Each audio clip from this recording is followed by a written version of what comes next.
¿Qué es y en qué se basa esta terapia de MDR? El MDR se basa en movimientos oculares, como un masajito del cerebro, y lo que haces es acceder al inconsciente, que es donde está absolutamente todo. El qué hacemos, por qué lo hacemos, qué sentimos. Es como no hacer la digestión sobre alguna situación que viviste. ¿Consideras que tras la pandemia ha habido un declive en la salud mental? Hubo personas en situaciones tremendamente dañinas con su maltratador, pérdidas de trabajo, negocios en quiebra. Los ingresados en la primera etapa, sobre todo de pandemia, estuvieron muy traumatizados. Recuerdo uno que tenía el pilotito de la tele en su cabeza continuamente. O sea, tenía alucinaciones. Esa persona ha muerto sola. Y tú como familiar no has podido hacer nada ahí. Hay mucha reticencia hacia ir a terapia psicológica.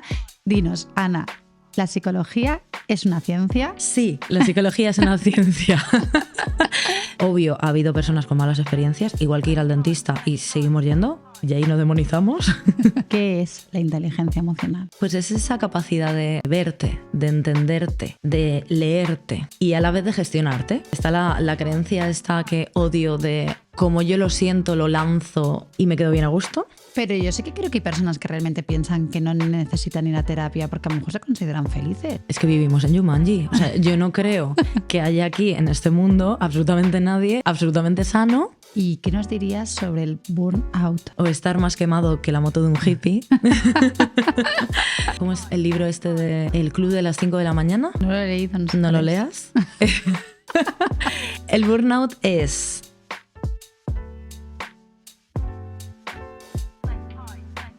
Y antes, al principio de la conversación, nos has hablado un poco del tema de la pandemia, ¿no? El cómo te ha influido a ti, sobre todo a nivel profesional y personal. Y quería preguntarte, ¿consideras que tras la pandemia ha habido un declive en la salud mental, en la sociedad en general?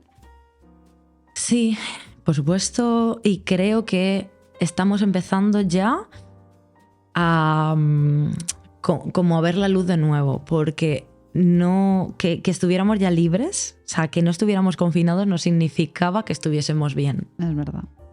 No hay ser vivo que esté preparado para estar encerrado como estuvimos, sin previo aviso. Bueno, previo aviso, creo que fue un viernes y nos encerraron un... ¿no? Domingo, ¿Cómo creo. fue? Un domingo. Algo así. O sea, no... El viernes nos estaban dando el aviso y el domingo ya estábamos. Exacto. encerrados. Y además es esa idea de, no, es una semana, son Claro. 2. Se nos paralizó la vida. Hubo personas en situaciones tremendamente dañinas con su maltratador. Eso sí que lo pensé yo también. Familias enormes en casas pequeñísimas. Pérdidas de trabajo y como consecuencias económicas, negocios en quiebra. La primera fase de enfermos de COVID fue horrible porque tuve muchos pacientes por estrés postraumático del ingreso. No sé si os acordaréis, pero se les ponía boca abajo con tubos. Sí. Y como había tanta gente, tantos enfermos, los hospitales estaban totalmente abarrotados, pasaban días solos. Pasaba el enfermero de turno, que el pobre iba como buenamente podía, le medio atendía como pudiese y a continuar. Entonces, tengo pacientes traumatizados en cuanto a la soledad. Recuerdo uno que tenía el pilotito de la tele, el pilotito rojo de cuando está apagada, no le enchufaban la tele, en su cabeza, continuamente, el pilotito rojo. Entró en un estado en el que veía, o sea, tenía alucinaciones. Los ingresados, o sea, los que estuvieron ingresados en la primera etapa, sobre todo de pandemia, estuvieron muy traumatizados. Todos aquellos fallecimientos de los que no hemos podido ni ir a despedirnos, ni ir al entierro, ni ir a nada. O sea, esa persona ha muerto sola. Y tú como familiar no has podido hacer nada ahí. Has estado encerrado en tu casa haciendo pan. Personas con claustrofobias, ansiedad social, todo aquel que era introvertido y tenía fobia social estuvo en la gloria. El problema fue cuando hubo que salir. Entonces... Muchísimos aspectos. ¿no? Muchísimos aspectos que habrá muchas personas que se lo hayan trabajado y otras que no. Y volvemos a lo mismo, eso que no me trabajé me hace daño a mí y puede que haga daño a otros, a mi alrededor. Ujú. Entonces, creo que esto, pues somos una generación. Tengo un hermano de 21 años que él empezó la universidad pandémica. Claro. Su PAU y su universidad, primer año pandémico. Él no sabe lo que es hacer una graduación de fin de curso, irte de cena con tus amigos, el empezar la universidad y conocer gente en la universidad el primer día. No sabe qué es eso, no lo ha vivido. Qué fuerte. ¿Cuántas consecuencias trajo? Uh-huh. Y bueno, si antes era necesario ir a terapia, ahora yo creo que bueno, realmente antes también, porque habían guerras y bueno, y de todo, pero nunca habíamos estado tanto tiempo con nosotros mismos. Pero en estos tiempos que parecía que la vida estaba yendo normal, ¿no? Y que no había grandes... Uh-huh. ¡Bum! Llega la pandemia. Y ahora estoy notando como después de la pandemia hubo muchas rupturas, muchas separaciones, porque de repente pues Manolo ya no es nadie para ti y no te habías dado cuenta por la rueda de hámster en la que estamos, ¿no? Ahora está viendo como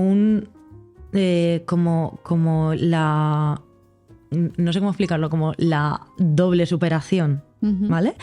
Salimos de la pandemia y nos dimos cuenta de un montón de cosas, para bien y para mal, hicimos cambios. Han pasado 3 años, 4. 4, ¿no? 4 años, ahora estoy notando como un rebrote de, como un subir un escalón, como el darnos cuenta otra vez de ciertas cosas que no han funcionado o que no están funcionando y quieres cambiar. ¿Cómo qué, por ejemplo? Lo veo mucho en parejas, mucho. Es donde más se nota, ¿no? O necesidad de cambios de trabajo y cambios muy radicales. Muy radicales, de oficina a de repente huerto, ¿no? Cosas. Sí.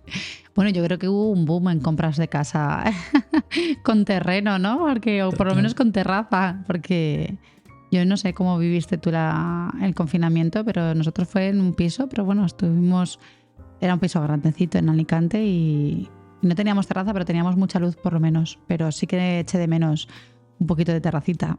Pues mi confinamiento se juntó con el burnout. Sí. Porque mi burnout, yo estaba siendo orientadora en un instituto y pasaba consulta en 2 clínicas. Uh-huh. Entonces, pues imagínate. Yo no sabía ni cómo me llamaba yo. Tuve un esguince. Pasé del esguince. Yo arrastraba el pie y me iba al instituto. Seguía mis consultas. Y entonces llegó la pandemia. Yo como orientadora era sustituta. A la que yo sustituía dijo, maravilla, estamos en casa, pues me doy de alta, no tengo que hacer nada. De hecho, ella estaba dada de baja por un esguince también. Entonces Las estaba... señales. Claro, señales. Que no hacéis caso. Yo cogí la baja, pues creo que 1 semana, 2, porque era insufrible, o sea, es que no podía ir así. De hecho, tenía que conducir. No podía conducir con el esguince, era ilegal, yo lo hacía. El caso, que cogí la baja y entonces llegó la pandemia, el confinamiento. Para mí el confinamiento fue un parar. Yo soy introvertida, extrovertida. En realidad mi personalidad es introvertida, pero creé una personalidad extrovertida. Me encanta estar sola, me encanta estar encerrada con mis gatos, mis plantas y ahora me invento que quiero hacer esquejes de no sé qué planta y yo fui hiper feliz. Por una parte. Por otra parte, yo estaba siendo psicóloga en una pandemia. Claro. Entonces hubo un movimiento con el que no estuve nada de acuerdo, en el que tanto a psicólogos como a coach nos exigían trabajar gratis, tipo voluntariado. Cosa que no vi en médicos, ni en fisios, ni en nutricionistas. Nuestro propio colegio de psicólogos nos instaba a que pasáramos consulta gratuita. Claro, yo pensaba, yo estoy en mi casa, sigo teniendo cosas que pagar, Qué fuerte. pero me piden que trabaje gratis. No solo que trabaje gratis, sino que a nivel telefónico hable con personas que yo no conozco de nada, por lo tanto no sé qué melones tienen detrás, era bastante abrumador, bastante complicado. Más el tema de pasar consulta con una mascarilla, con una pantalla, no estás viendo el lenguaje no verbal. Fue muy complicado. Complicadísimo. Pero lo que fue el confinamiento, yo vivía en una urba con terracita, con mis gatos, plantas. Yo, en ese sentido, súper feliz. Sí. Luego el salir ya fue más complicado. Fue más complicado. Sí. Madre mía, cómo nos ha afectado a todos en parte, ¿eh? De hecho, me volví un poquito menos sociable, que ha pasado mucho. Sí. Yo antes era capaz de quedar para desayunar, luego me iba a comer, luego me iba de tardeo. Y ahora estoy volviendo a poder hacerlo, pero antes era, si he quedado para desayunar es el evento del fin de semana y yo ya no puedo más. O sea, mi energía social es esta. Y a veces yo creo que las consecuencias ni siquiera somos conscientes de ellas, ¿no? Como, ostras, pero si yo antes, vamos, hacía esto, lo otro, no sé qué, y ahora me da como cosa. O simplemente mi energía no me lo permite. A lo mejor viene dado por toda esa... Claro. Es que no es que es antinatural, es encierro. Claro. Y claro. tenemos suerte nosotras que hemos estado en una situación buena, con una terraza, con un buen acompañamiento, pero ha habido situaciones tan horribles que a día de hoy imagino que siguen con secuelas. Yo con algunos alumnos y alumnas lo he hablado, que hay personas que están muy afectadas, yo lo voy a ver fatal.